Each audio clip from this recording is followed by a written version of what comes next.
네, 오늘은 제가 굉장히 존경하는 대표님을 만나러 가는 길이에요.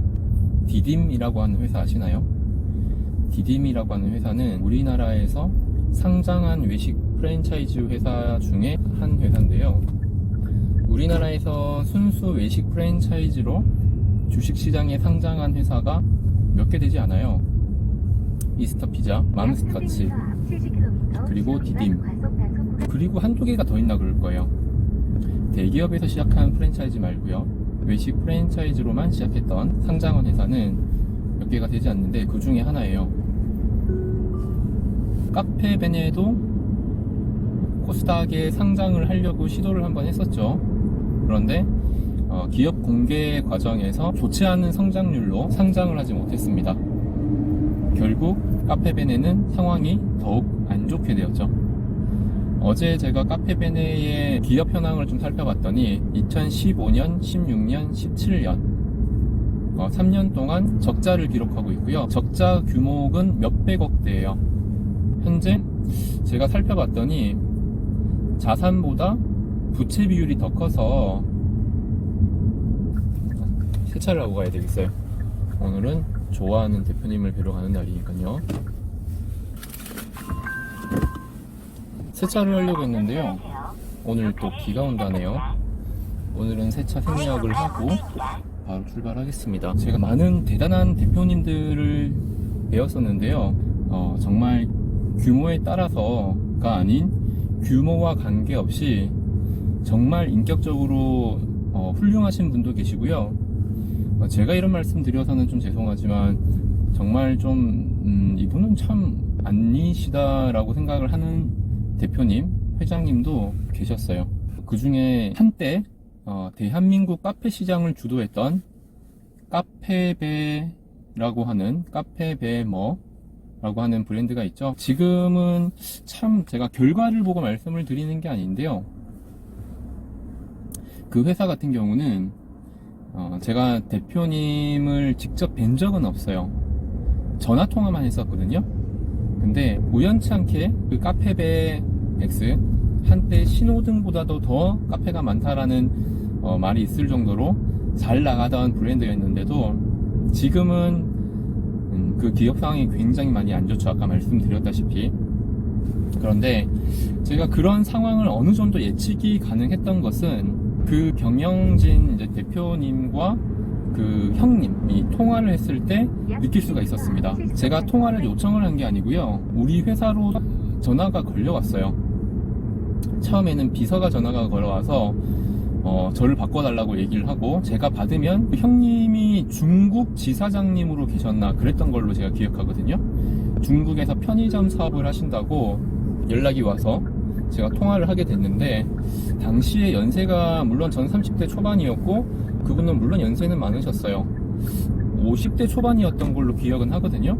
그런데 상당히 권위적이시고 상대를 상대하시는 게 몸에 좀 배이셨더라고요. 물론 카페베 X가 그 당시에는 아주 독보적이었고 세상을 다 가진 듯한 경영을 했겠죠.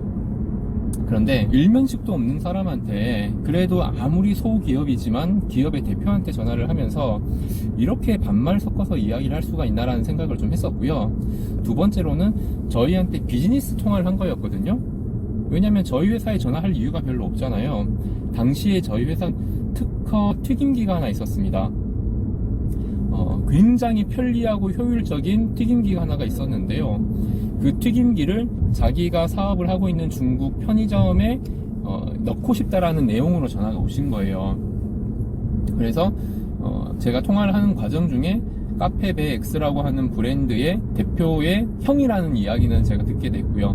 그래서 제가 메모를 하면서 통화를 했는데 이 제품에 대해서 이제 물어보시길래 제가 원하시는 그 제품에 대해서 설명을 할 거잖아요. 물론 저도 굉장히 부푼 마음으로 통화를 했습니다. 왜냐면은 큰 기업에서 우리의 제품에 관심을 가지고 있다고 하니 제가 이거 어떻게 하면은 이 계약을 체결할 수 있을까를 당연히 고민을 했겠죠.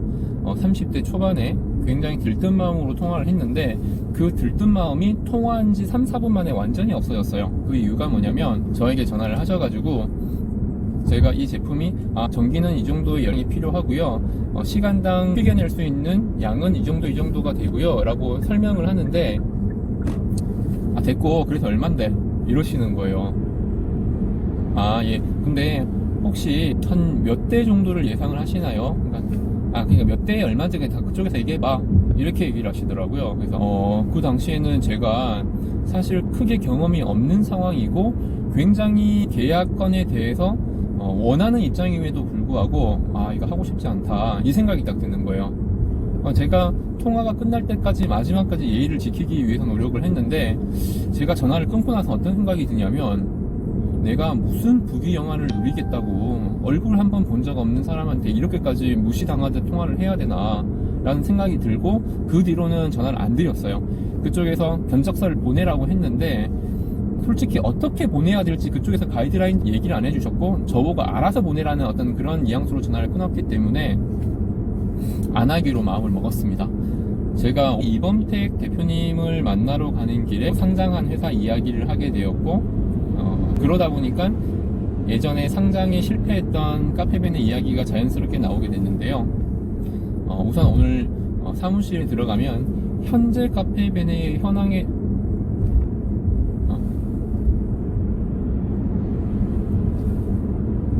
얘기를 하다 보니까 브랜드명을 말해버렸네요.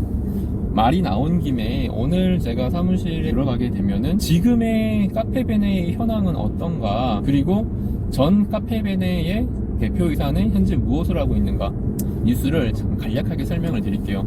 아니, 카페베네가 지금 이 지경이라고? 라는 생각이 드실 수도 있으실 거예요. 오늘은 이범택 회장님, 대표님을 만나 뵙고 제가 배울 점이 굉장히 많겠죠. 오늘 말씀을 나누면서 제가 정말 궁금했던 것들도 많이 여쭤볼 텐데, 그 이야기를 좀 듣고 제가 정말 핵심만 조금 간추려가지고 또 올려드릴게요. 디딤이라고 하는 회사는요, 마포갈매기, 미술관, 고래식당 이런 걸로 유명한 회사고요.